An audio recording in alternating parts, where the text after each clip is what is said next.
ಜೀವದಾಲೆ ತೀರ ಸೇರೋ ತನಕ. ಎಲ್ಲರಿಗೂ ನಮಸ್ಕಾರ. ನಾವಿವತ್ತು ಭೇಟಿ ನೀಡಿರುವಂತಹ ಜಾಗ ಒಂದು ಪುಣ್ಯಕ್ಷೇತ್ರ. ಅನ್ನದಾಸೋಹ, ಅಕ್ಷರ ದಾಸೋಹ ಮತ್ತು ವಸತಿ ದಾಸೋಹ ಎಂಬ ತ್ರಿವಿಧ ದಾಸೋಹವನ್ನು ಕರುಣಿಸುವ ಈ ಕ್ಷೇತ್ರ ನಮ್ಮ ಸಿದ್ಧಗಂಗಾ ಮಠ. ಸಾಗರ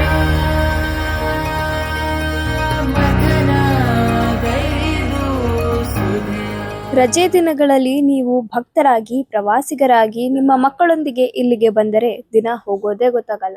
ಬೆಂಗಳೂರಿನಿಂದ ಕೇವಲ 66 ಕಿಲೋಮೀಟರ್ನಲ್ಲಿರುವ ಈ ಕ್ಷೇತ್ರ ತುಮಕೂರಿನ ಕ್ಯಾತ್ಸಂದ್ರದ ಬಳಿ ಲೊಕೇಟ್ ಆಗಿದೆ. 15ನೇ ಶತಮಾನದಲ್ಲಿ ಶ್ರೀ ಹರದನಹಳ್ಳಿ ಗೋಸಲ ಸಿದ್ದೇಶ್ವರ ಸ್ವಾಮಿಗಳು ತಮ್ಮ 101 ಶಿಷ್ಯರೊಂದಿಗೆ ಕೇತ ಸಮುದ್ರ ಅಂದ್ರೆ ಈಗಿನ ಕ್ಯಾತ್ಸಂದ್ರ ಬಳಿ ಇರುವ ಬೆಟ್ಟಗಳಲ್ಲಿ ಧ್ಯಾನಕ್ಕೆಂದು 101 ಗುಹೆಗಳನ್ನು ನಿರ್ಮಿಸಿ ಕೆಲವು ಗುಹೆಗಳನ್ನು ನಾವು ಈಗಲೂ ಕಾಣಬಹುದಾಗಿದೆ. ನಂತರ ಶ್ರೀ ತೋಂಟದ ಸಿದ್ಧಲಿಂಗೇಶ್ವರರು ಮಠದ ಬೆಳವಣಿಗೆಗಾಗಿ ಕ್ರಾಂತಿಕಾರಿ ಕೊಡುಗೆಯನ್ನು ಕೊಟ್ಟು ಯಡಿಯೂರಿಗೆ ತೆರಳುತ್ತಾರೆ. ನಂತರದ ದಿನಗಳಲ್ಲಿ ಅಟವಿ ಸ್ವಾಮಿಗಳು, ಉದ್ದಾನ ಶಿವಯೋಗಿಗಳು ಹಾಗೂ ಶ್ರೀ ಶಿವಕುಮಾರ ಸ್ವಾಮಿಗಳು ಆಡಳಿತಕ್ಕೆ ಬರುತ್ತಾರೆ.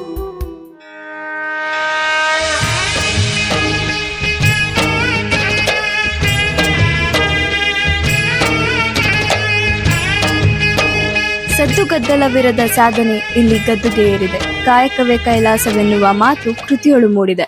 GS ಶಿವರುದ್ರಪ್ಪನವರು ಮಠದ ವಿದ್ಯಾರ್ಥಿಯಾಗಿ ಶ್ರೀಗಳ ಬಗ್ಗೆ ಬರೆದ ಸಾಲು. ಏಪ್ರಿಲ್ 1, 1907 ಮಾಗಡಿ ತಾಲೂಕಿನ ವೀರಾಪುರ ಎಂಬ ಪುಟ್ಟ ಗ್ರಾಮದಲ್ಲಿ ಹೊನ್ನಪ್ಪ ಪಟೇಲ್ ಮತ್ತು ಗಂಗಮ್ಮ ದಂಪತಿಗಳ ಪುತ್ರನಾಗಿ ಶಿವಣ್ಣನವರು ಜನಿಸ್ತಾರೆ. ಶಿವಣ್ಣ ಇವರ ಪೂರ್ವನಾಮ. ಪ್ರಾಥಮಿಕ ಶಿಕ್ಷಣವನ್ನು ವೀರಾಪುರ ಮತ್ತು ನಾಗವಲ್ಲಿಯಲ್ಲಿ ಮುಗಿಸಿ ತುಮಕೂರಿನ ಸರ್ಕಾರಿ ಶಾಲೆಯಲ್ಲಿ ಪ್ರೌಢ ಶಿಕ್ಷಣ ಪಡೆದರು. 1930ರಲ್ಲಿ ಶ್ರೀಮಠಕ್ಕೆ ಸೇರಿ 1941ರಲ್ಲಿ ಮಠದ ಮುಖ್ಯ ಪೀಠಾಧಿಪತಿಯಾಗಿ ಅಧಿಕಾರ ವಹಿಸಿಕೊಂಡರು. ಶ್ರೀ ಸಿದ್ಧಗಂಗಾ ಎಜುಕೇಶನ್ ಸೊಸೈಟಿ ಸ್ಥಾಪಿಸಿ ಸಾವಿರಾರು ಬಡ ವಿದ್ಯಾರ್ಥಿಗಳಿಗೆ ಉಚಿತ ವಸತಿ ಮತ್ತು ಶಿಕ್ಷಣ ನೀಡಿದರು. ಮಠಕ್ಕೆ ಬರುವ ಭಕ್ತರಿಗೆ ಮತ್ತು ವಿದ್ಯಾರ್ಥಿಗಳಿಗೆ ಅನ್ನ, ಅಕ್ಷರ ಮತ್ತು ಆಶ್ರಯ ನೀಡುವ ತ್ರಿವಿಧ ದಾಸೋಹವನ್ನು ನಿರಂತರವಾಗಿ ನಡೆಸಿಕೊಂಡು ಬಂದರು. ಅಧಿಕಾರ ಮಾಡ್ಕೊಬೇಕಲ್ಲ, ಹೀಗೆ ನೆಕ್ಸ್ಟ್ ಅವಾಗ ಮರಳಾರಾದ್ರು ಅಂತ ಅಂದ್ಬಿಟ್ಟು ಹೇಳಿ ಅವ್ರನ್ನ ಮಾಡ್ಕೊಂಡ್ರು. ಆನಂತರ ಅದೇನು ಪರಮಾತ್ಮನ ಇಚ್ಛೆ, ಅವರು ಹೆಚ್ಚಿನ ದಿವಸಗಳ ಕಾಲ ಇರಲಿಕ್ಕೆ ಸಾಧ್ಯ ಆಗಿದೆ. ಅವರು ನೆಕ್ಸ್ಟ್ ಅವರು ದೈವಾಧೀನರಾಗಿದ್ದಾರೆ. ಆನಂತರ ಏನು ಮಾಡ್ಕೊಳ್ಳೋದು ಅಂತಂದಾಗ ಶಿವಕುಮಾರ ಮಹಾಸ್ವಾಮಿಗಳು ಅವರ ಗಮನಕ್ಕೆ ಬಂದಿದೆ.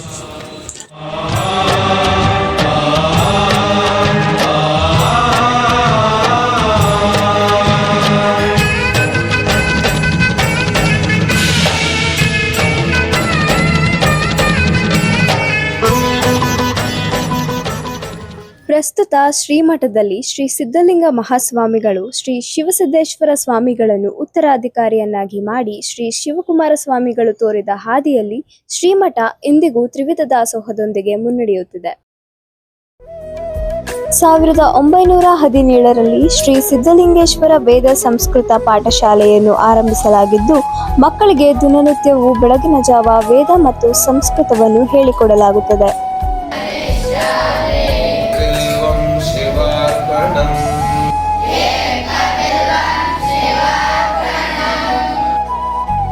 ಶ್ರೀಮಠದ ಮತ್ತೊಂದು ವಿಶೇಷತೆಯೇ ಇಲ್ಲಿನ ಪ್ರಾರ್ಥನೆ.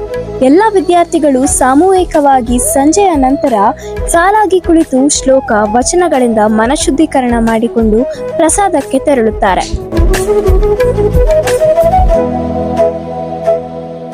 ಈ ಕ್ಷೇತ್ರ ಪ್ರಮುಖವಾಗಿ ತ್ರಿವಿಧ ದಾಸೋಹಕ್ಕೆಂದೇ ಪ್ರಸಿದ್ಧವಾದಂಥದ್ದು. ಅದರಲ್ಲಿ ಅನ್ನದಾಸೋಹವೂ ಒಂದು. ಪ್ರತಿನಿತ್ಯವೂ 10,000ಕ್ಕೂ ಹೆಚ್ಚು ವಿದ್ಯಾರ್ಥಿಗಳಿಗೆ ಮತ್ತು ಮಠಕ್ಕೆ ಎಷ್ಟೇ ಸಂಖ್ಯೆಯಲ್ಲಿ ಭಕ್ತಾದಿಗಳು ಭೇಟಿ ನೀಡಿದರೂ ಇಲ್ಲಿನ ಅನ್ನದಾಸೋಹ ಎಂದಿಗೂ ನಿಂತಿಲ್ಲ.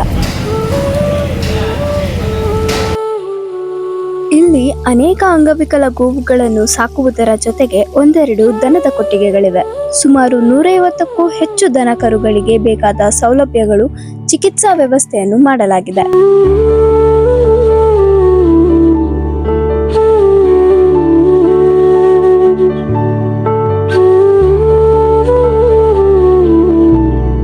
ನೋಡಿದ್ರಲ್ಲ ವೀಕ್ಷಕರೇ, ನಿಮ್ಮ ಬಿಡುವಿನ ದಿನಗಳಲ್ಲಿ ನೀವು ಒಮ್ಮೆ ಭೇಟಿ ನೀಡಿ. ಇಲ್ಲಿನ ಸಂಸ್ಕೃತಿ, ದಿನಚರಿ, ಪ್ರಾರ್ಥನೆ ನಿಮ್ಮ ಜೀವನದ ಮೇಲೂ ಪರಿಣಾಮ ಬೀರಬಹುದು.